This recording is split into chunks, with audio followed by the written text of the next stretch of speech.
Hello, my name is George and I'm using this YouTube channel as a way to show the games that I've bought over a given month. I did December in 23 last month, so this month, even though we're quite into February, I'll be talking about my January pickups that I've got, starting with this. It's a PSP 3000.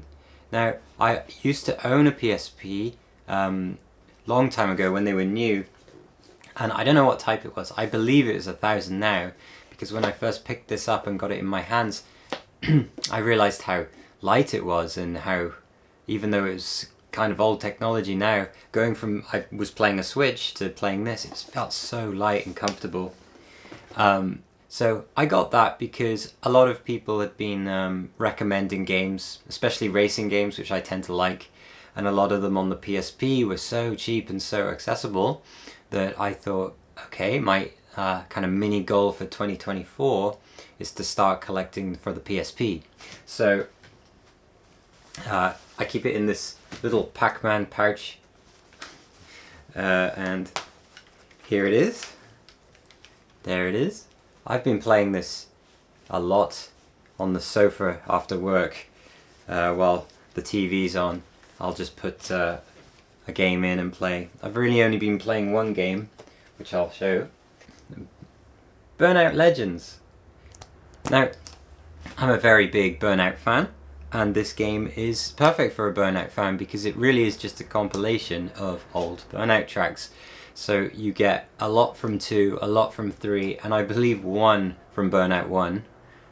Unfortunately, Burnout 1 is my favourite, just because of nostalgia. It was one of the first games, it might have been the first game I went and bought after I received a PS2, just based on the cover alone. And I just remember the graphics being amazing, and the fact that you could crash and spin out, and it would show you how much your crash cost in insurance. It was just very groundbreaking for me, and even though I can agree that the second and third and Paradise is way better, the first one is still my favourite, just for the simplicity and the nostalgia. Anyway, Legends. So it's broken up. You got a world map and you start with a class. I think the first is Compact, which is cars like minis and stuff. And you race around the globe. You do single races, you do races where you're a cop car and you take down a suspect. And there's Road Rage, which is kind of from Burnout 3, where you're knocking cars out by slamming them into walls or into other traffic, or you yourself can be slammed and destroyed. That's one type. And then there's like elimination stuff. And then eventually a Grand Prix unlocks. You do 3 or 4 races in that, and if you win, you can move on to the next class, which might be coupe or sport or supercar or something. And actually, it's very substantial. I wasn't expecting such a long game, even though you're just doing the same tracks and stuff. I guess you could call it a campaign or the single player mode. It keeps going and going, and I'm not at the end yet. I'm near the end, but this is most of my PSP play has been on this game, but it's so easy to dip into. And I didn't know the PSP could do this, considering how old it is, that, you turn the power off, and then you come back and turn the power on, and you're exactly where you left off. Now, with the Switch and all, that's pretty normal, and the way games work now on modern consoles, you just have a standby mode. But I didn't expect it, and I couldn't remember having that feature, so I'm really glad of that. Another game which I put a bit of time into is Motorstorm. It's called Raging Ice here, but I think it's Arctic Edge everywhere else. Motorstorm 1, 2 and 3 on the PlayStation 3 are some of my favourites, just because of the brash physics, the fact that it doesn't care, the fact that the rubber banding is so intense that you're always competing for first place. It's a bit silly, and when you get to the end of those games, the AI is so ridiculous. It's unfair, but even so, love Motorstorm. I really wish Motorstorm existed in real life, where you could have some kind of festival around motorsport, but instead of having a truck race and a motorcycle race, everyone just races together. And there's routes for bikes, and there's routes for trucks, and there's mud if you have tires that are good at going through mud. and there's tarmac for if you have a more traditional sports car. I would love to see that, although getting the rules together, that one must be next to impossible. Anyway, Raging Ice, I might be wrong, but I believe it's in Alaska this time. And obviously it's around ice. One of the vehicle classes is kind of like a snowmobile, alongside the more traditional bike, truck, a racing truck, mud plugger. I've only played about an hour of this because what happened was I was so used to Burnout that when I got into this game, everything just felt wrong. Not that it's bad. And the cool thing about it is Burnout feels like a PS2 game, and this feels like a PS3 game, which is really interesting. It's interesting how the PSP existed over that space in kind of an arc. But I'll tell you what did happen is I ended up very recently getting a new PSP because mine was broken, and playing through Pacific Rift on the PS3. So that I'll talk about I guess next month, because I bought it like February 2nd or something. This is really cool, and as soon as I'm done with Burnout, this is where I'm going to next. I can't get enough of racing games on PSP. I think it's built for racing games. Although there are JRPG fans who swear by it, but the thing with JRPGs is I've already got enough, and I'd rather be playing on the on the PC or the Switch or something modern. There are just too many JRPGs, and I want to focus this system on racing and maybe fighting games. Speaking of racing games, this one is unopened yet, but I got Ridge Racers. This sounds just like Burnout, as in it's a compilation of previous tracks and music excuse me, from decades past. Yeah, all I can say is I've got recommendations. I have never played it. I've only played R4 and Ridge Racers 7. Actually, I'm not too familiar with it, but I remember the drifting being insane. I remember you're able to drift and then spin as you drift in the opposite direction, and if you pull it off, it looks really cool. Yeah, this is one I'll check out after I'm done with the others. This is another must-have recommendation. I have played Loco Roco, but I believe it was on a demo disc that came with PSP, at least when I got it. Because there was one level and it was very fun, very colourful. It has a silly song. I think what you're doing is collecting little, I guess maybe they're called Loco Rocos, to make a giant Loco Roco, and it's kind of like a platformer where you tilt the screen. It was fun, it looks quirky, I'm looking forward to it. This is Resistance, and I think it's called Retribution. This, again, is another beloved franchise of mine, which I haven't touched this version, but I really like Resistance, especially the first one, even though if you go back to it, it feels very chunky, and the way the right stick works, it doesn't feel so good for a first-person shooter, and it's very framey and stuff. But still, the setting of Resistance is super cool, and I wish there was more to it other than the games that we got. Basically, it involves an infection that comes through the east into Europe and up to the UK, and it's the Chimera, and it's a bit like Alien, where they harvest human bodies to make more of their own kind of thing. And in the PS3 game, they go into quite a detailed account of that, and it's really gross but very cool. And the cool thing about Resistance was it's set in the UK, which you don't. I haven't seen too many games that are on the streets of the UK, and it was really cool to recognise even street signs back then. I believe it's 2006 when that came out. Anyway, I haven't opened this one yet. This is still in the box. Again, as you can see, I've got a bit of a backlog of PSP games already. This one is set place in France, and it's a third-person shooter, but I'm really excited about the lore and learning more about Resistance and the world.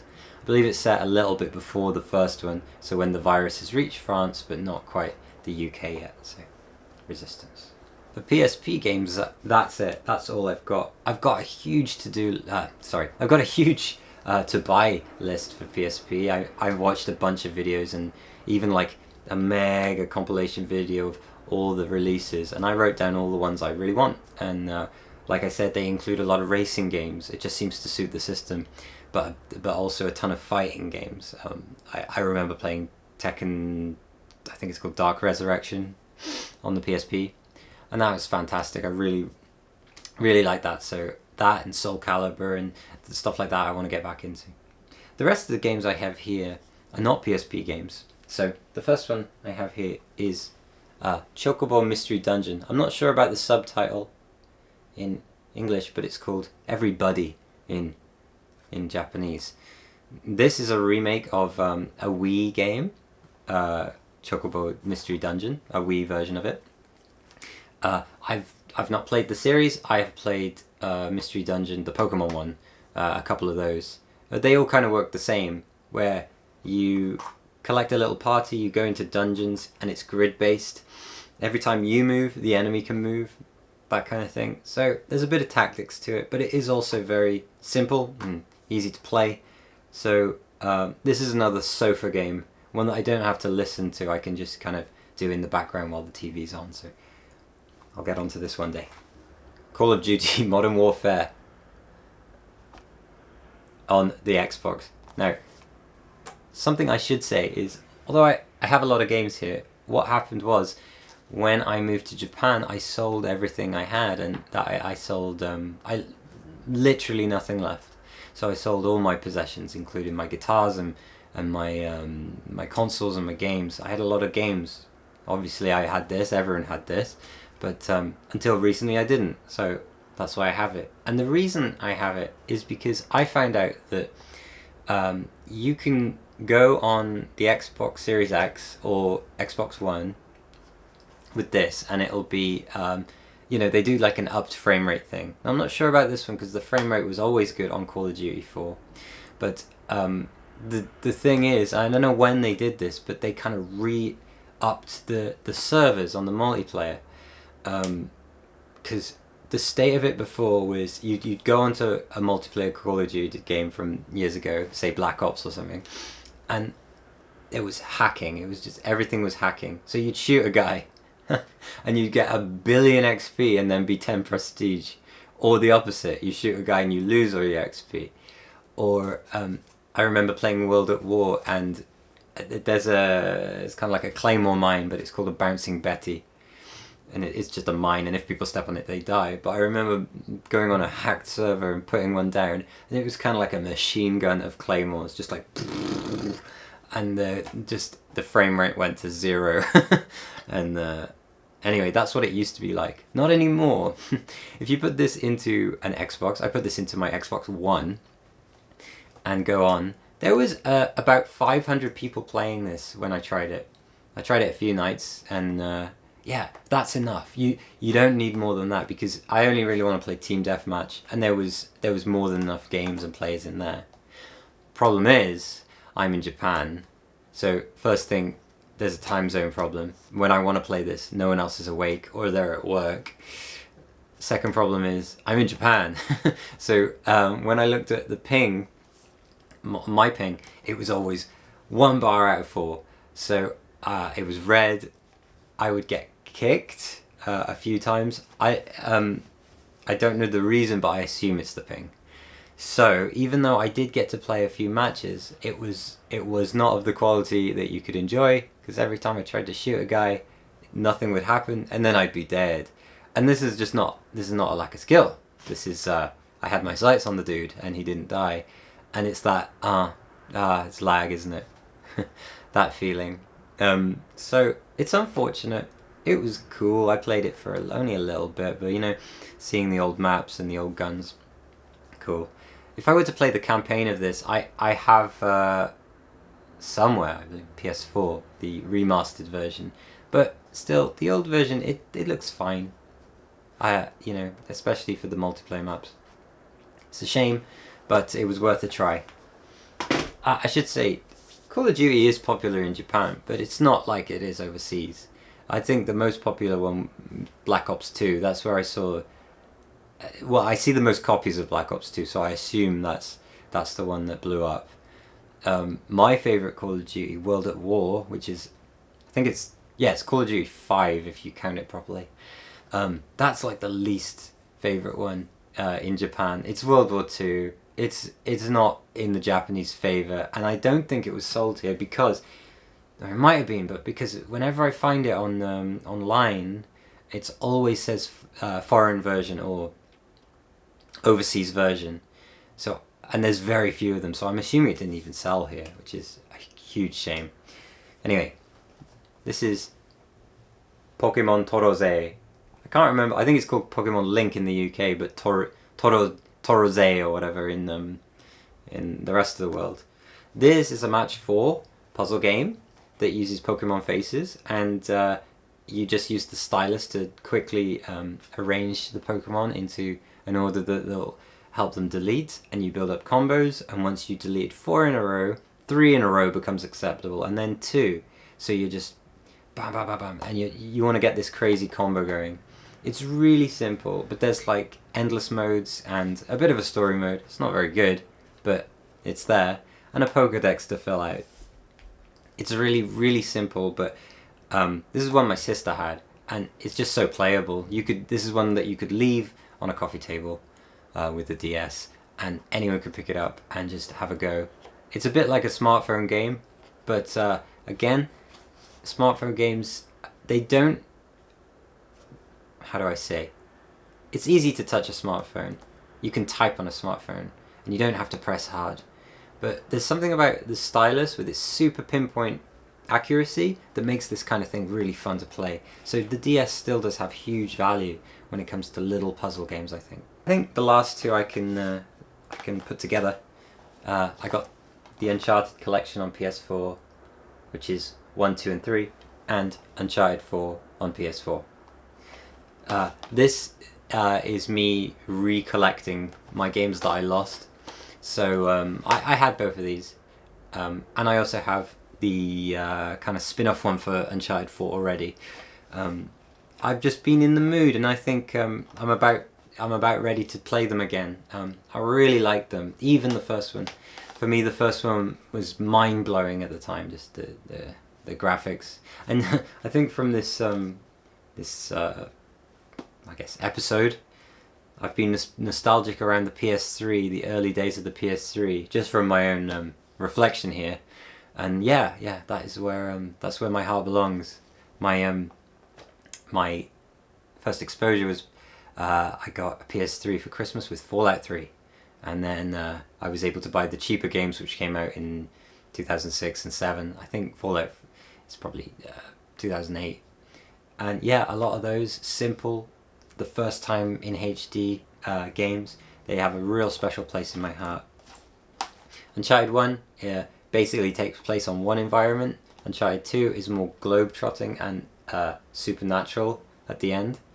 And Uncharted 3, this is where I start to forget which is in which. Uncharted 3, I believe, has the boat that turns upside down, which is insane. Just watching the physics of that level. I mean, it's easy to flip a level upside down, but this level, it turns upside down while there's water in it and there's furniture going everywhere. Amazing, really amazing. And oh, of course, Uncharted 2 has the train.